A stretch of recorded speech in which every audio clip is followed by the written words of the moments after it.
You probably saw the BRICS summit, but did you see that the common currency that everybody's been talking about will be delayed by years? I'm going to show you that. I'm going to look at this expansion that has taken place where more countries not only have formally joined, but way more have requested to be a part of it. And we're going to look at the ramifications and implications of what's been happening here. My name is David Quintieri, and what I do is take the complicated, I make it real simple.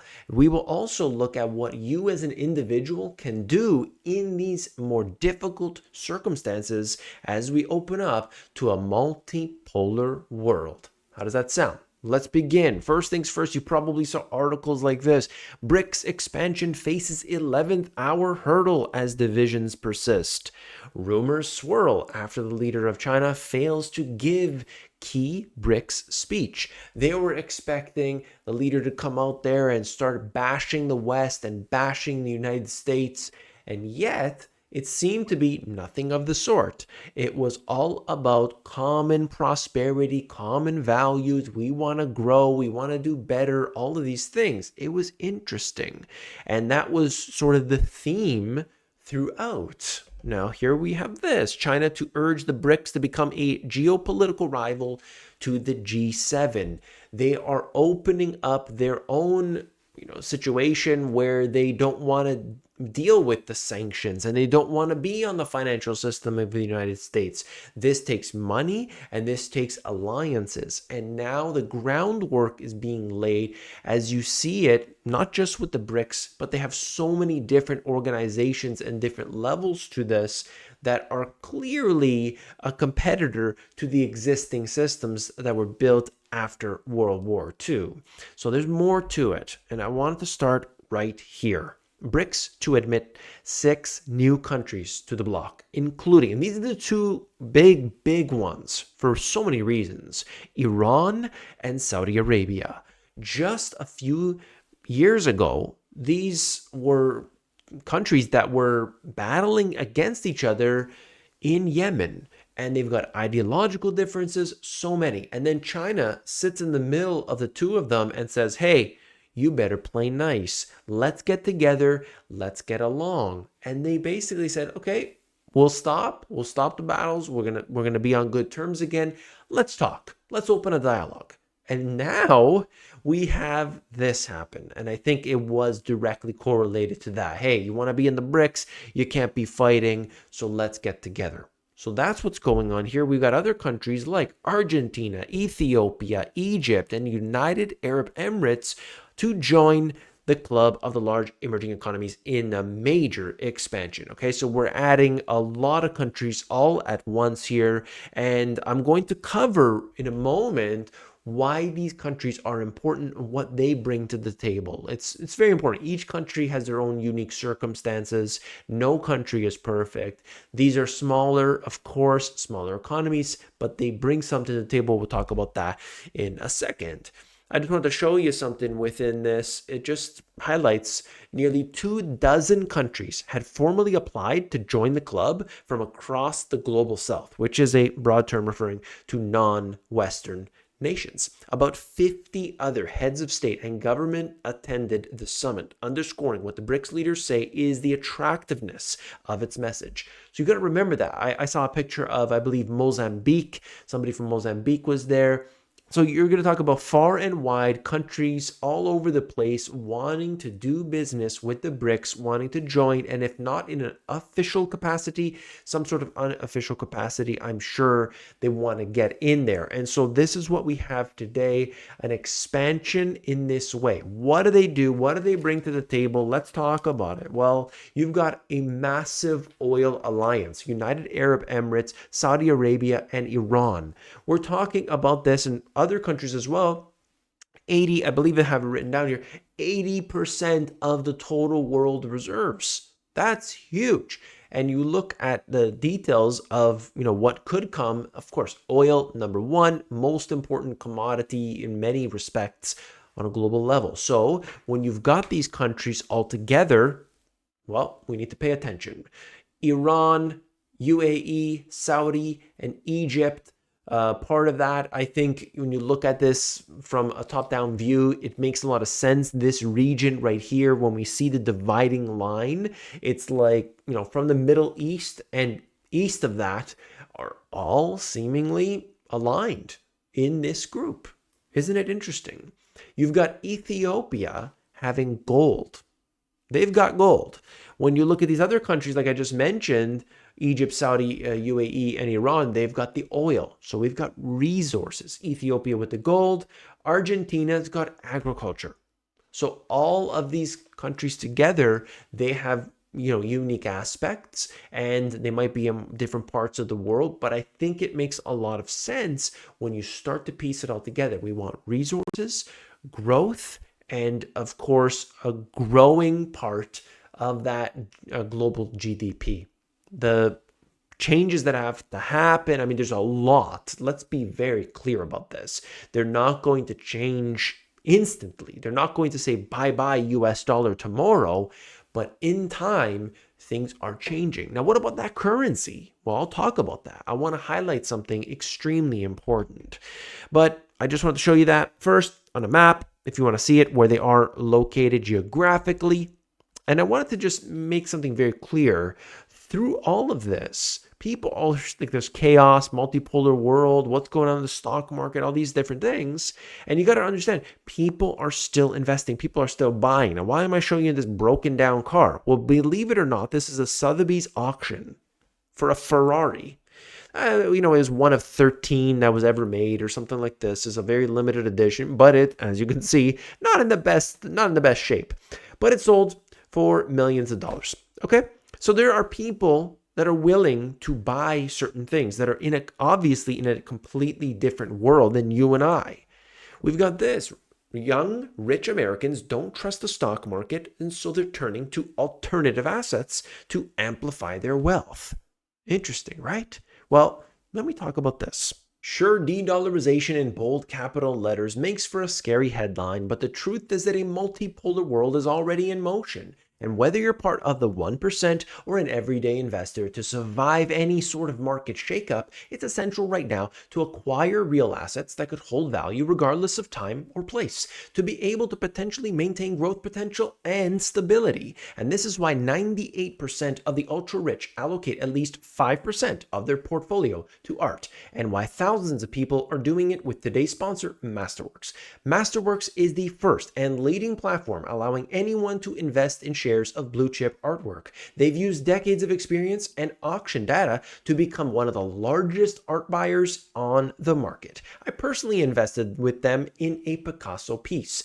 And as with any investment, returns may not be indicative of Masterworks paintings not yet sold, and past performance is not indicative of future results. But their performance has remained impressive through COVID, inflation, interest rate hikes, and more. 15 exits, each and every one returning a profit to investors. Just weeks ago, they sold a Cecily Brown piece for a 77% annualized return, on the heels of launching their largest offering to date, a $36 million Basquiat piece. Over 800,000 people have joined the platform, and shares have sold out within hours. So you won't want to miss out. Skip the waitlist and start collecting today at the link in the description. Speaking of assets, BRICS countries now control 80% of the world's oil reserves, 30% of global GDP. And it's unbelievable when you see it on this level. I mean, you got to zoom out. You got to think for yourself, what exactly is this all about? It is not about a single currency. People think, oh, the US dollar, US. No. That's not what this is about. This is about an alliance. And things have really changed just in the past few years. Not going to happen overnight. Okay? And you could see China and India agreeing to de-escalate their border tensions. Isn't that a positive thing? That's a good thing. We should all celebrate that. All right. And then we have this just showing us the de-escalation with Iran as well as United Arab Emirates and Saudi. Those are positive as well. Okay, these countries have problems. There's no question about it. Each country has their own issues, internal strife. You've got all kinds. But that means that they have some definite work to do in order to continue to grow. Now, if they are aligned with the right countries, perhaps that will be better in the next 10 years than it was in the previous 10 years. That's the hope. And so you see this. A unified currency. You've probably heard a lot about this. One currency to rule them all inside of the BRICS nations, but something else is going on here. Let me explain it to you, because I know that we can just talk about this one currency and get the views and the clicks, but you came here for the truth. Lula talked about having a BRICS currency. The BRICS currency increases our payment options and reduces our vulnerabilities. Yeah, absolutely. They want this. I believe that these countries do want this so that they can trade amongst each other and not need to worry about the downsides for them of a US dollar. That doesn't mean that they would never do business in a US dollar. It means when they're doing trade between each other, it would be great if they had their own currency to do that in, right? It's been around for a while, but the possible code name has been the R5. And if you look at it, the renminbi, you've got the ruble, the rupee, the rial, and the rand. R5. Okay, now that's something they've been talking about for a while. It's not necessarily going to actually be called that, but I wanted to explain what this is all about. Okay, step one, rather than a common currency, the initial stage, which is already occurring, is to increase the trade using their respective currencies, a position underlined by the Indian Foreign Secretary, who said just prior to the BRICS summit that deliberations among Brazil, Russia, India, China, South Africa have been focused on boosting trade in national currencies instead of on developing a common currency. That's very clear. So you understand what's going on here? They said, the quote here explains that let's do business in our own currencies. Let's not use the US dollar, but when we do trade between each other, which is big, when you look at it overall, don't look at one country, okay, Ethiopia, no. Let's look at the whole deal and how much trade goes between China or everybody in total. And that's big. And so not using the US dollar or using, for instance, you're going to trade oil, United Arab Emirates, Iran, and Saudi Arabia. What if all of the oil that they're importing, exporting, everything goes through China's system? This is big. This is so big. And now we have to start wondering about the more broad implications of it. Okay, so that's step one. But there are other steps to this. How do we get to that next level? Okay, they do talk about in here. Of course, this is starts to get into speculation, but I just want to highlight it for a second. The second step in liberalizing the BRICS trade from the US dollar and the euro is the introduction of sovereign digital currencies, and essentially suggesting that they're going to go to the digital currencies. It will make it easier to link and easier to facilitate trade. And I think all of these countries are going towards this CBDC, central bank digital currency. It is very obvious China is going headfirst into that, their big beta project, but all the countries are basically doing the same thing. And so this is how it works. First step, let's use our own currencies. Let's stop using the US dollar. Let's stop using the euro. Let's use our own. We're friends. We have this alliance. We're expanding. We are, such a large percentage of the population and growing level of the GDP as well. Okay, the goals of this I think is pretty understood, but I want to highlight. Look, the block currency is being studied right now. They want that. That's clear. They want their own currency, but we're not there yet. International institutions need to change. IMF, World Bank, all the others. Okay, they don't like them because they dictate the policies, and China says, no, I don't want that. I don't agree with that. I don't want to do that. I don't want to do this. And so they are going to formulate their own as part of the BRICS, somehow interconnected. The leader of China actually said, this is a quote, world peace and development. That's what the BRICS is about. That's what they say anyway. And so what is that really a message of? It's like, we're going to do our own thing. Okay, and that's seemingly the direction that they're heading right now. Here it is. It will bring new vigor to the BRICS cooperation mechanism, further strengthening a force for world peace and development. Something that is just so different than what we've been seeing in recent years, isn't it? Okay. They started off with $10 billion in a special fund aimed at bolstering global development for the group. And I also wanted to just, if you want, this is more of just a reference for you. All of the imports and exports that China is doing, obviously huge surplus, but they do a lot of business with basically everybody, okay? And you could see the countries that are part of this. And I just wanted to highlight that just to make you aware. Yes, the BRICS, clearly, overwhelmingly, is China. China's at the center of this. It's just like the United States being at the center of basically all the systems that they have right now. China wants to be the new center, but at least the rhetoric is saying, hey, we want world peace and all that.